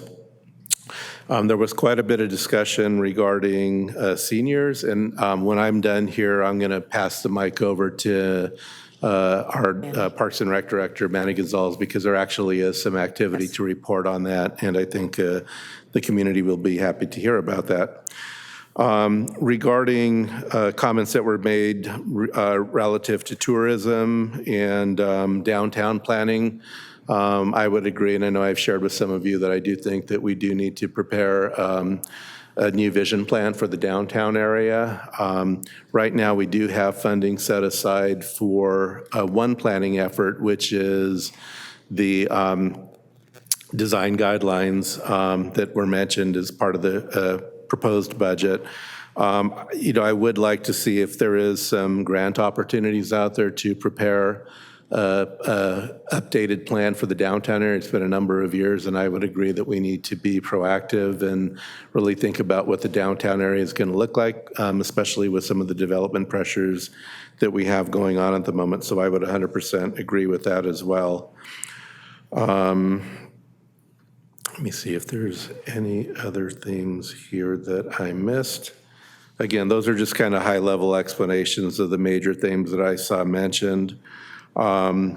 With that, I am also going to, at this point, I'd like to turn the mic over to Manny and have him spread a little bit of word about some of the stuff that we have in the area of senior support. Honorable Mayor and Council, Manny Gonzalez, Director of Parks and Recreation, and I wanted to share that we are in the process of becoming joining the age-friendly network of AARP The California AARP Senior Expo is actually going to be here in Oceanside on April 25th, and the hope is that we'll get our certificate to be the newest member of that network. Part of that process will involve, we're working with the San Diego Foundation, and we'll be working with San Diego State Policy Institute to develop an action plan over the next year. That process includes listening sessions where we will hear from the community what their priorities are to make Oceanside more livable for seniors and frankly for people of all ages. So I think that process will help to define how we move forward. AARP has eight domains in the process of that age-friendly network, and so we'll see what the community deems as the most high priority for that, and that includes some of the things that were brought up this evening. Could you talk about the things that are happening at the Country Club Senior Center, like the new additions, the computer rooms, the whole thing that we're doing there? Sure. So we've been gradually making some improvements. Post-COVID, we've partnered with a myriad of agencies to deliver programs. We've got our lunch. These are ongoing programs, but we're excited to have a new, we've converted one of the rooms into what will be a computer lounge, so seniors can access information online and print documents and take advantage of all of the services that we can provide. We also have a transportation program that we provide rides as well as taxi vouchers to seniors, and we're very proud to work collaboratively with our senior community and understand all of the needs and respond to those needs as they come forward. Thank you. And at El Corazon, there is going to be a new program, a pantry program? Pantry? Right. So there is a grant that the city receives through Green and Oceanside, and we're going to be starting some pantries at our senior centers and actually some of our centers. So the hope is to be able to provide folks that need non-perishable goods access to food. Okay, thank you. And what is the current status of the senior coordinator? Homer used to have that position. We do not have currently any vacancies. The positions that are allocated to Parks and Recreation have been filled. So we have 2 full-time staff that are dedicated to senior services at this point. Okay, so basically it was, you took that one position and then you have 2? My understanding is that position was reallocated to different functions in the department. Okay, all right. Thank you. Thank you very much. Mr. Borrego, could you address the request from Ms. Starr regarding KOCT? Yes, certainly. So as of right now and historically, the city has actually provided funding through, it's actually, so just for the benefit of the public, so the city does provide funding to KOCT, and that funding is actually a pass-through from revenue that we receive from our cable franchise, Cox, and it's known as PEG funding. And essentially, so the KOCT does receive a portion of the revenue that Cox receives, and that revenue is passed through to KOCT by the city. And it ranges from a high point, I'm looking at a chart here, of $426,000 that they received in 2017, 2018, to the latest figure that I have, which is from 22-23, when they received $333,000. The reason that the funding is going down is presumably because more people are cutting the cable and essentially using other services beyond Cox, and as a result, the revenue goes down as well. We do keep a little bit, and we're entitled to keep up to 7% of that equipment, of that funding amount, to provide essentially funding for all the audiovisual equipment that we use in this room here. And that equates, at last, as an example, in 22-23, we received $25,000 We don't really have any reserve sitting in that fund right now. As council knows, we recently did some audio visual upgrades within the last month, and we pretty much depleted that fund. So right now, we don't have any excess revenue sitting around in that PEG fund. So presumably, any additional funding that we allocated to KOCT would come out of the general fund at this juncture. All right, thank you. Any other questions you wanted to answer or staff wanted to answer? No, I think No? that does it, That unless does there's it? anything I missed. Okay. Councilmember Robinson? Thank you, and thanks for everybody for coming out. So the first thing I'm going to ask you, Mr. Brego, probably going to be a surprise because we had met and talked about all these various positions, and I don't know why, but I just in my mind, I had that we had talked about an additional code enforcement officer, and even after reading through the report, it wasn't until tonight when I actually heard it, and I went, wait, what happened to the code enforcement position? Can you talk about that? Honorable. And I apologize for dropping it on you. So. No, it's fine, and I understand the question. So in the context of our update to the short-term rental ordinance, which is a completely different topic, we as staff have had some conversations about at some point recommending that we raise our STR, short-term rental registration fees, to fund an additional code enforcement officer. And so that may be what you're referring to. I will say this, and this goes back last fiscal year, we did actually permanently fund 2 code enforcement officers last year that up to that point had been funded by CDBG, but we were no longer able to fund those positions through CDBG, so we added those to the general fund last year. But I believe you're probably referring to the additional code enforcement officers. So on that note, the plan is, assuming that council concurs with staff's recommendations, which will be presented at your next council meeting on the short-term rental program, we would come back at some point with the follow-up item to raise our fees, and those fees in turn would be used to fund an additional code enforcement officer specific to short-term rental enforcement. All right, so I put the cart before the horse a little bit there on that one, I think, but thank you for answering that. Mayor, are you okay if I just go through my whole list? Yeah, no, go ahead. Okay, thank you. Let's see, I think you answered my questions on the other positions. One of the things in the CIP presentation, and we had talked about it, and if the council members would support this, I hope, is, and it's an unfunded item to add to our CIP for restrooms at Fireside Park. We kind of talked about it. I just think it's important that if we can get that unfunded, at least on the CIP as an unfunded item, then we can move forward eventually with plans and things like that, maybe look for a grant or something.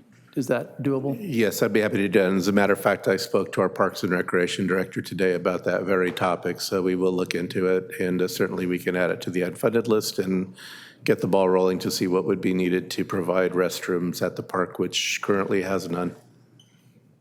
Great. And then one more thing on park renovation. I heard one of the speakers talked about facelifts on park renovation. This is something we kind of tapped around a little bit, but can you address how Parks and Recs ensures that we have safe fields and what we'll do what our future plans are to ensure that our parks are renovated and uplifted? Yeah, certainly. So there's actually a number of things, and on the subject of Parks and Recreation, one of the complaints that we receive has to do with the conditions of our fields. They're heavily used, as you know, and that's just because there's such demand and limited facilities. One thing that I do think that will provide quite a bit of relief and actually, I think, help our fields in terms of their overall condition is a joint use agreement that we have pending with the school district, which will come to you on May 8th. And through that, in partnership with the school district, we're going to have access to 5 additional campuses plus the 2 stadiums to program additional sports. And I think that in speaking with the Parks Director, that should allow us to essentially give some of our existing fields some relief. One other thing that we hear about often is gophers, of all things, and gopher holes in the parks. And actually, have some news to share on that as well. So we've actually been looking at that issue because it is a common complaint that we receive, and we are in the process of coming up with a new process to address gophers in the parks. And our parks director just met with our public works maintenance staff this week, as a matter of fact. And there's a new technique that we're going to be rolling out in our fields that we think are going to be much more effective in addressing the gopher situation in our parks as well. In terms of the overall conditions of the field, I did, again, speak with our parks director on that topic recently. In his mind, the field that probably needs the most attention immediately is the baseball field at Ron Ortega Park. And as I've shared with some, because we're going to be looking at the facilities as part of the study that we're programming as part of the CIP, this recommended before you tonight, I do want to add fields to that list as well, so we could take a look at those and come up with a game plan. Obviously, all the improvements that are identified through that study are going to be subject to the availability of future funding, but I think that we can certainly add fields to the list there. And while we're on the subject of parks, I do want to mention, because I think it's important to mention a couple of things. First of all, we do have some significant lighting upgrade projects that are in the works. I was reminded that we actually have $1 million in ARPA funding that we had set aside for lighting upgrades at various parks, and I know that our Parks Department is actively working on lighting upgrades at Melba Bishop, at Landis, and at Balderrama. We are also currently already working on a lighting upgrade project at Libby Lake as well. And then I also want to remind this council that as part of a condition of approval of the North River Farms project, the developer is obligated to make a $500,000 contribution to the upgrade of Melba Bishop. And so I don't recall the exact timing of it. I know it's tied to a certain number building permit as part of that project, but that is an additional source of revenue that we would be allocating towards Melba Bishop, and we'll be working with the community in terms of how to prioritize the spending of that money at some point in the foreseeable future. And just 3 quick comments. In support, I don't know how or where, but KOCT funding, it is something that I do support, an organization, and I know that you explained the funding source for it, but I do think it's important to do whatever we can do to help KOCT. It is for me, it's one of those jewels in our crown here of Oceanside, and I think if it was to go away or be we would miss it. We would know it. I also want to say that on the shoreline fund dedication that was talked about, whether it's through a TOT increase or whatever we determine you determine is the best way to do that, I strongly support that we have a fund set aside, that we have a revenue source to continue to work with our shoreline plans. And probably not the right place to say it, but I hear a lot about downtown plans, beach plans, and all this. But we got South Morro Hills. We need that plan done. We need to move forward on it. We've got a lot of tourism and things that we can do out in District 2. So don't forget us. Thank you. Thank you.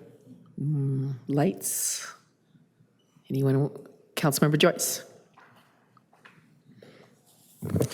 I just want to first start with thank you, staff, for all the work that you put into this. We know that it started many, many months ago, and there's a lot of really exciting things in this budget.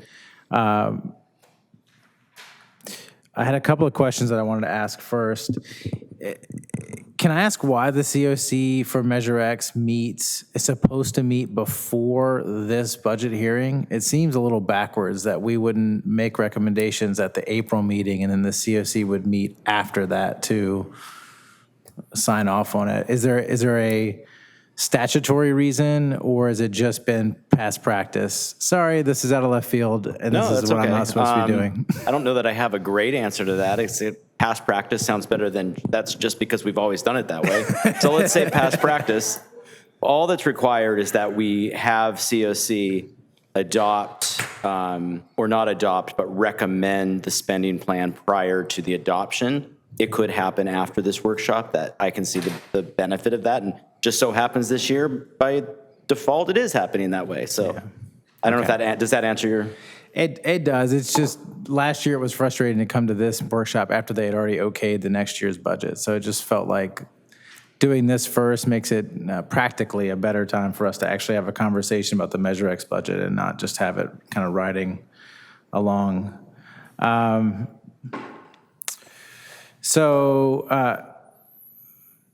The first thing I wanted to bring up is the sand. So I heard a lot of folks talking about it. I actually would be in support of. I think it's really good management to have a sustainable fund that's happening every year to fund the management of the coastal management. I like the idea of putting 5% of TOT directly towards that. Next year, that'd be about $700,000. I don't know if my colleagues would support making that move or maybe directing staff to look at that and other options for the next budget. I don't know if that makes the most sense to you all, but it seems like we should set ourselves up for success, that we're not always clamoring for funds for our coastal management, and it is a known factor that we're going to have to manage this coast.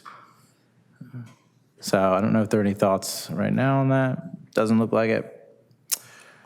Did you want to finish your comments, or? Well, I want to talk because it's a workshop. So I was like asking questions, and I hope to hear from everybody else, and if they don't have anything to say about it. All right, well, I know I have been talking to staff and Mr. Borrego, and I know that we all have about how we're going to manage this and how we're going to set aside a fund. There are different ways we can do this. I know that was the impression I got from the presentation, is that is something that staff is looking to make a recommendation to us at some time, probably post November.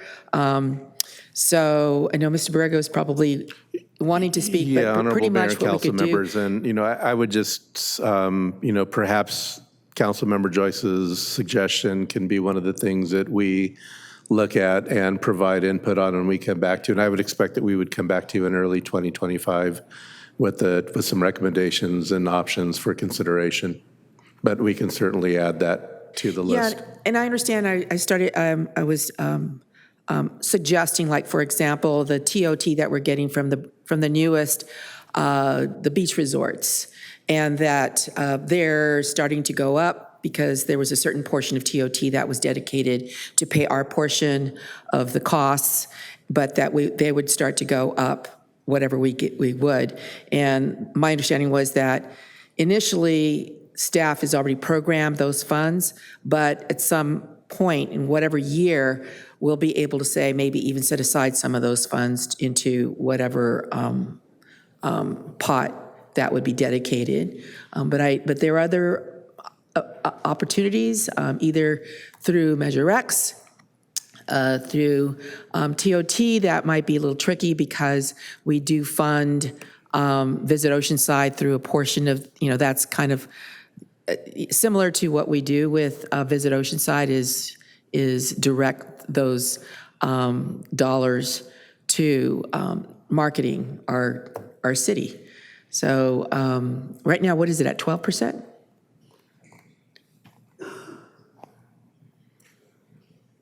Hotels are 12.5 and short-term rentals are 11.1. There's an additional assessment that goes to Visit Oceanside, so 1.5 for short-term rentals goes to Visit Oceanside and 2.5 for hotels.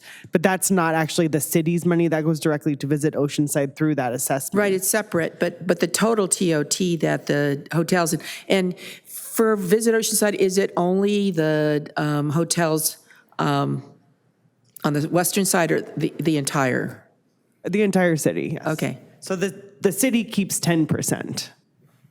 And they get 2%? 2.5%? In addition to the Right. 10%. Yes. So, yeah. What is the average of TOT that other hotels are doing in the other cities? I'd have to come back with that information. I think we're pretty much at the standard rate, but we'd have to research If I could just jump in, just to be clear, the 2.5% is not part of the TOT. It is a TMD. It's an assessment. Right. It's not a tax. If you were to raise the TOT, that would require voter approval. Okay, right.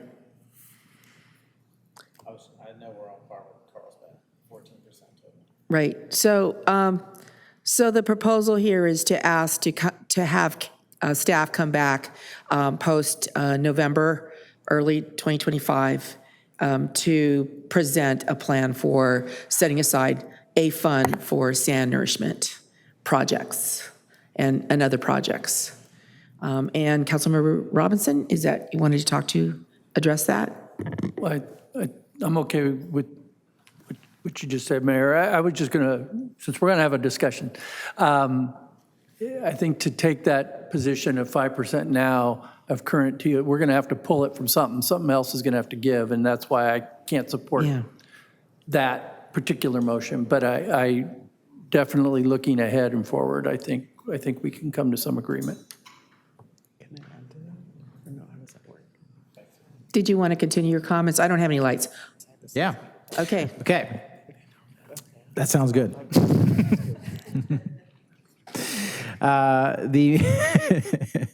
The position that I am most worried that isn't included, and it's something that's been bounced around for the last couple of years since I've been on council, is the manufactured home coordinator position.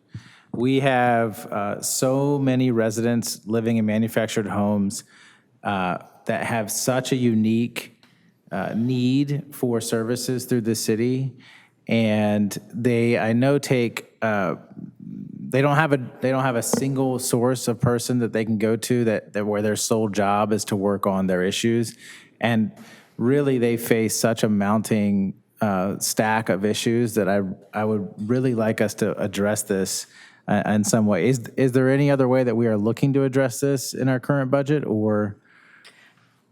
Yeah. No, we're not looking at any other ways to specifically fund a new position. If that's the question, I will say that, I know that Neighborhood Services, through one of their most recent hires, does have a staff person now who is spending much more time and is getting trained, Jesus, in that arena. And I know that as he becomes more familiar with mobile home parks, that's kind of the goal, is to help provide some relief in that area. But we don't have 100% dedicated position planned as part of any future budget at this point. So I would, again, lay that out for the council to decide or to talk about, because I know that he's spending some of his time on that, but we get emails about those issues all the time because those issues are so vast. So this is something that I had had a discussion with Ms. Hines and also city attorney, city manager, regarding how we can get her more help and get more of a dedicated person. They do have a fund that is that they're sitting on, basically because there has not been a lot of litigation. But I was thinking in terms of 1 or 2 years to kind of educate and internally and externally, right? The residents as well as staff. And, we even talked about, well, maybe Marjorie Pierce would like to come back in some form or another.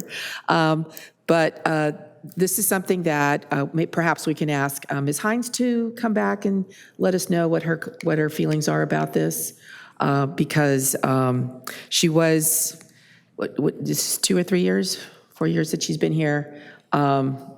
So this is her getting used to our community, and we do have a different kind of housing and neighborhood services than she was used to in Chula Vista. Mr. Borrego? Yeah, I was just going to say, I know that one of the challenges, because we've discussed this, is there's a very small pool of people out there that have expertise in this field. So even if we added a position, it may be very difficult to fill it with someone who has in-depth knowledge of the area, and they would have to be trained up in that position, because it's just, there's very few people out there that have that skill set. As a matter of fact, we've even looked at hiring consultants to provide an advisory service, and it's very difficult even to find a consultant that has expertise in this field. So, well, maybe we could tear Ms. Pierce away from the IHOP to come out here and do it even part-time, which would really kind of be cool.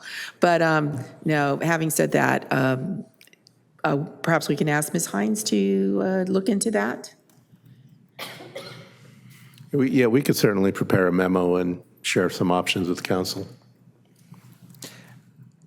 I mean, we can. I think we've been asking this question for a while. You're going back to me? I think we have thought he Councilmember was- Robinson who'd that's what like I to. was- Yeah. Sorry? No, it's, it shows that how much we respect the Brown Act, because three of us have been working with staff and talking about the same thing and not together. But separately, okay? But separately, I didn't know that's he what was I said. talking I about said it. I that's- didn't know he was talking about it. Yeah, anyways.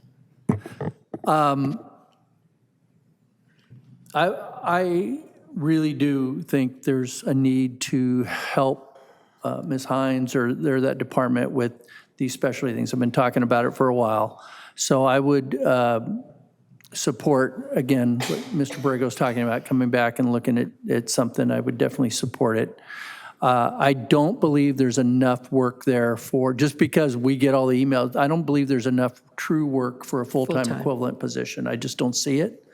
I think the issues for mobile homes that the city is engaged in is really pretty small, what we can deal with. The rest of them, it's at a state level, or either their issues are civil matters, things like that. So that's why I would have trouble supporting a full-time equivalent position, but definitely some sort of, and there's very little training out there. I've looked around, it's hard to find.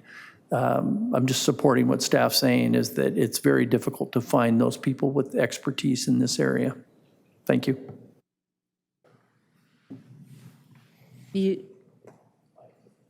Almost.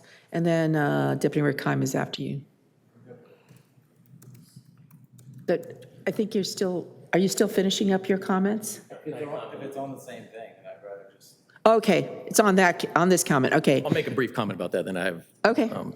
The rest of my comments later. No, I agree with the mayor and Councilmember Robinson of seeing what the needs are, how much, what kind of assistance she could use, how easy to get someone trained on that, and if you could do a 960 employee, or however that could work, whatever would be the most efficient way. I'd like to hear from the experts on that, so I think that'd be a good way to start. Okay, all right. Have you completed your comments? Okay, go back to your comments then. And then we'll hear from Councilmember Weiss. All right. Is it on the same thing, Councilmember Weiss? No, come on, jump in. All right. So thank you. So we can expect to hear something about that before the final budget. That sounds great. I don't think it'll be before the final budget. Yeah, I'm not sure if No. it'll come back to you before the final budget, No. quite honestly. It's going to take some research to Yeah. do that. Plus, there are funds available within the department. Okay.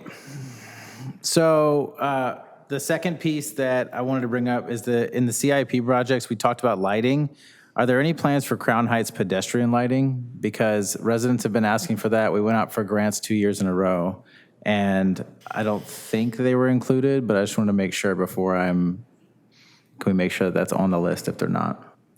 They are not on the current list. Okay. Can we add them to the unfunded list then? We can certainly add them to the unfunded list. Okay.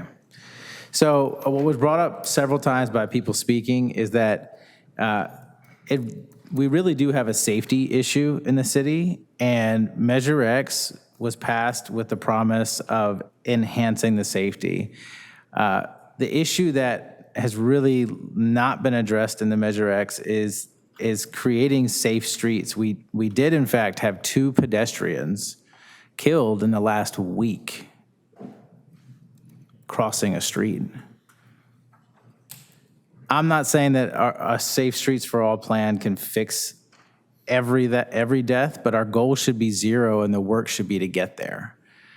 I think we really have to pay more attention to that and put funding behind it in a complete street grid that includes bicycle and pedestrian safe pathways north to south and east to west.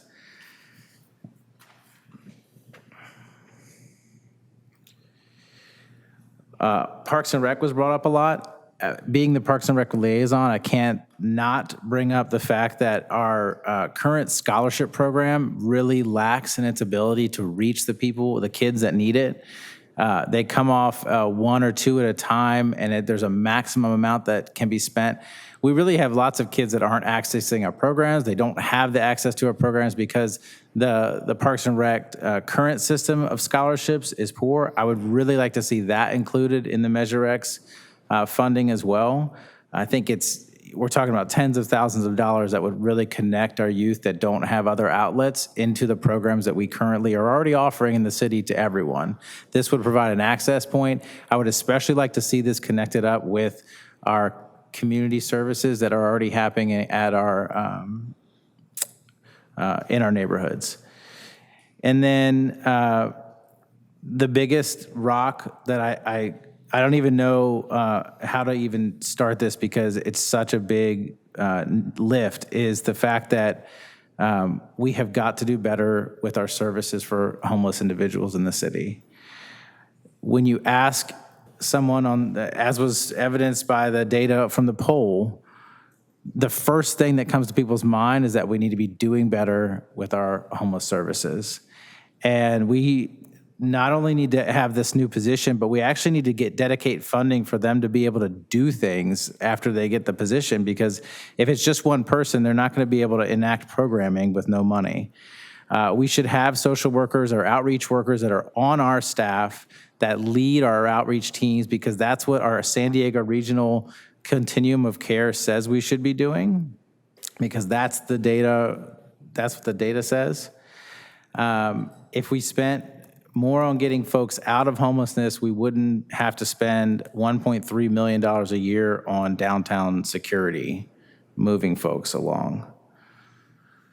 I think we should have a homelessness prevention fund of $500K that funds reunification, that backfills a county program that's getting cut right now. The county program itself was going through the school districts and funding families who are on the verge of homelessness and getting them into hotels.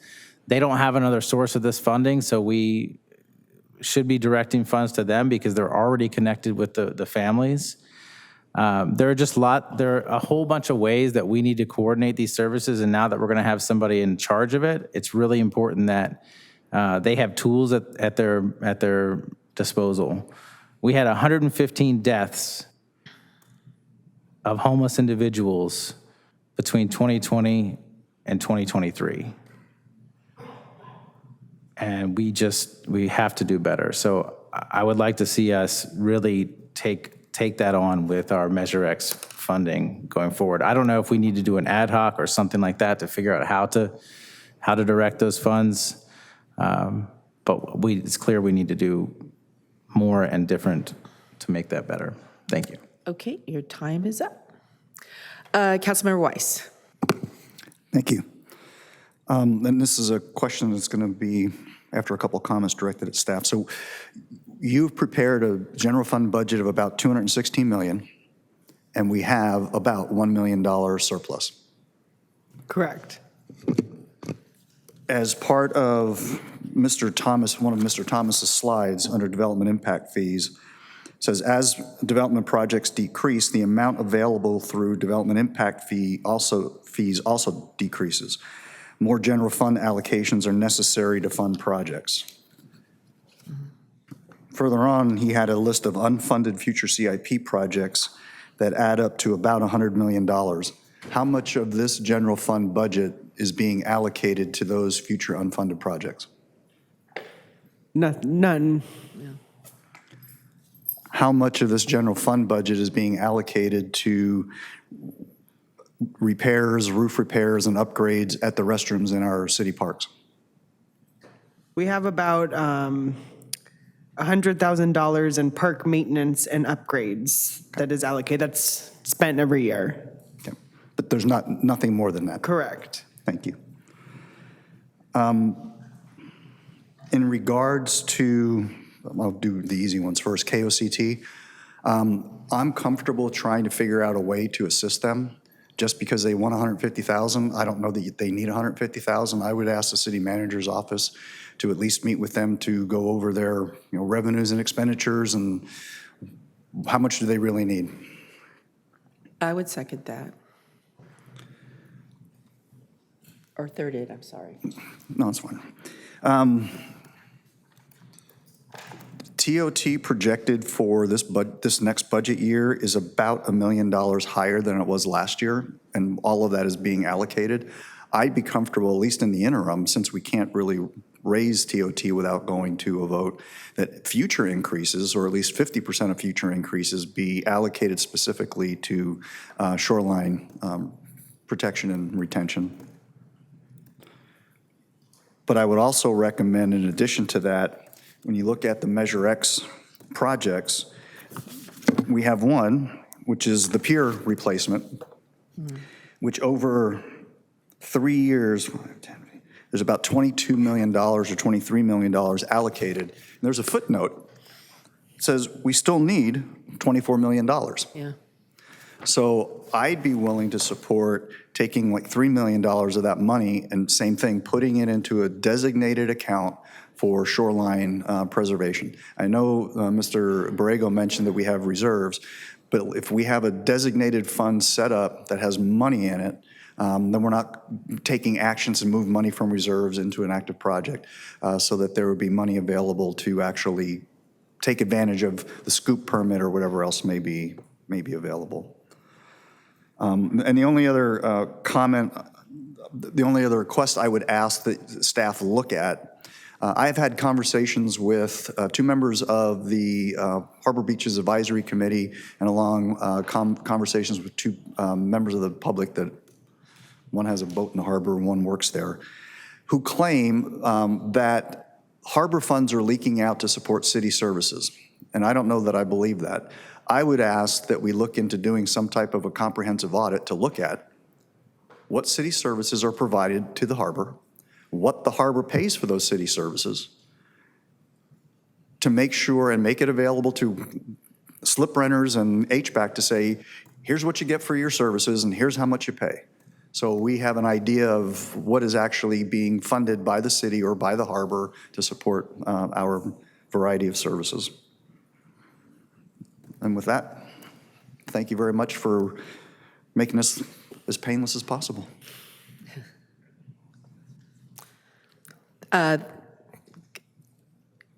Okay, Deputy Mayor Keim.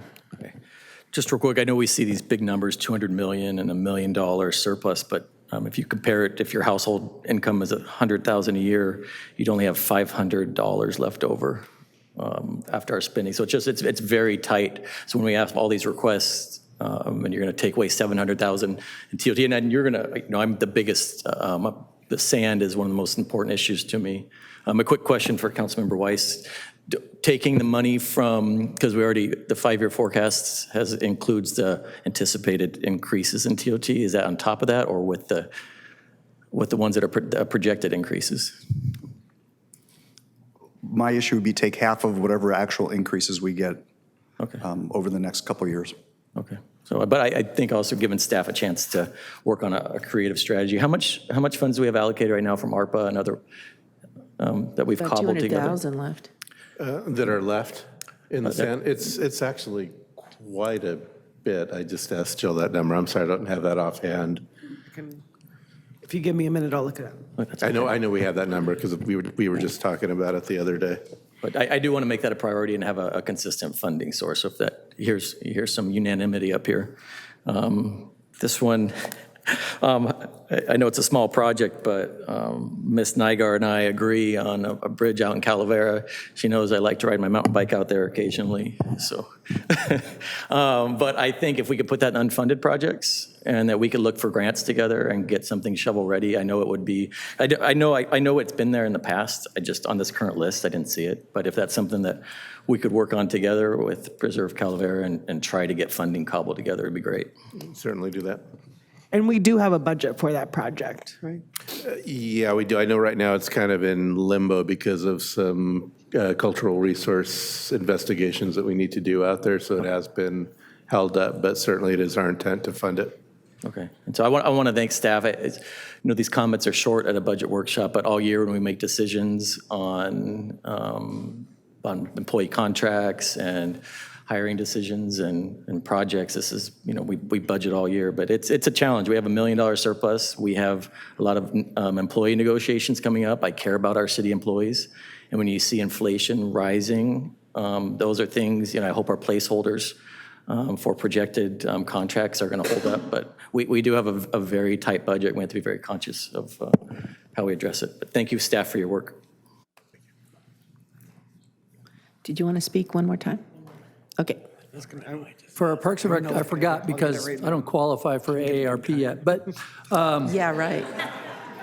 The senior program, if we do this AARP program, are we on the hook for any dollars for that, or how's that work?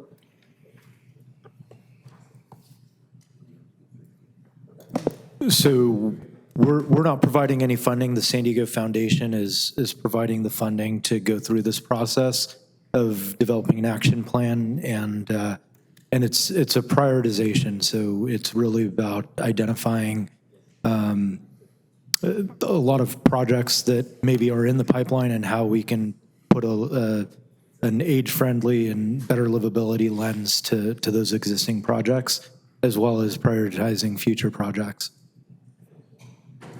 Right, and I do understand that we do have art meetings in Oceanside. They are the third Wednesdays of the month. They meet at the Cohen Center, and it's 11:30 to 1. So for all the folks that was like, what, is there really ARP in Oceanside? Yes, there is a chapter, so that's probably one of the groups that's going to be involved in this. My comments, I probably have already had some, Councilmember Weiss.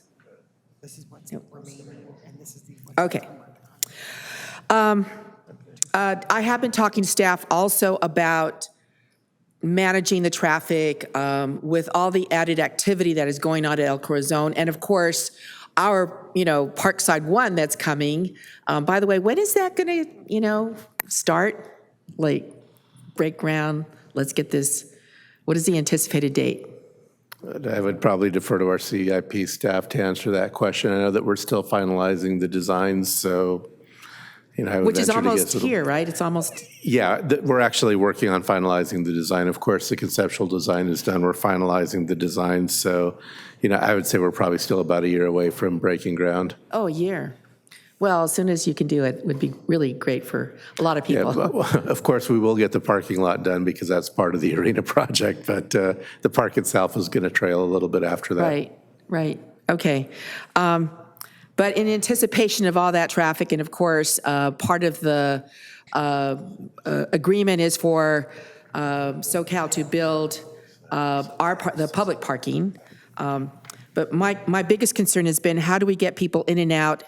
How do we encourage people not to use their cars? How do we encourage people to use the Sprinter more often? It's a steep hill. How do we get the users or the buy-in from those who are in El Corazon to work together on some kind of shuttle? Because you can get people there via public trans, but unfortunately that hill is a real problem.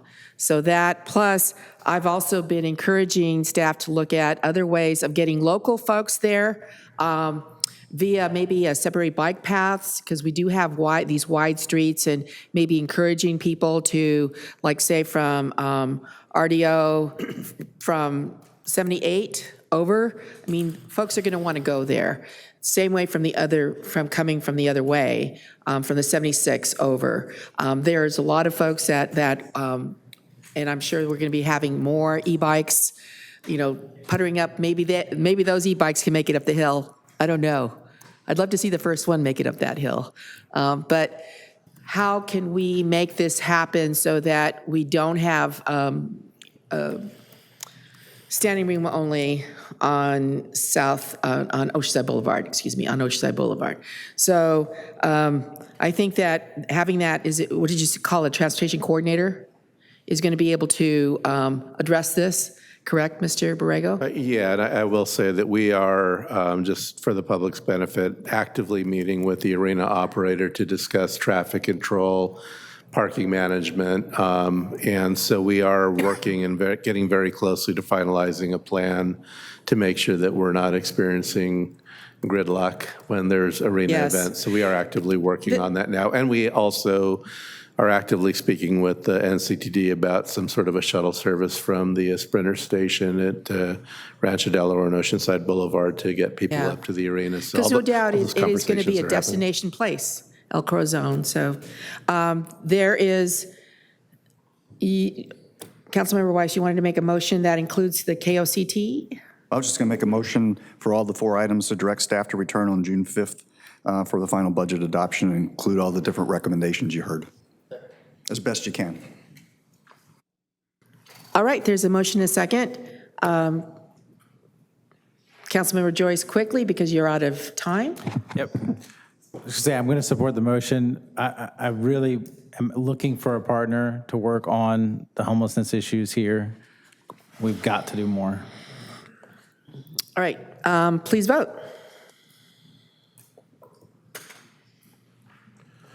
Motion approved, 5-0. Thank you. So our next item is items not on the agenda, public communication on council matters off agenda. Do we have any? We have no speakers. Well, that hasn't happened in quite a bit of time. Did I say that out loud? All right. Thank you very much. We are adjourned to the next council meeting, which is next Wednesday, April 24th, 3:30. Meeting adjourned.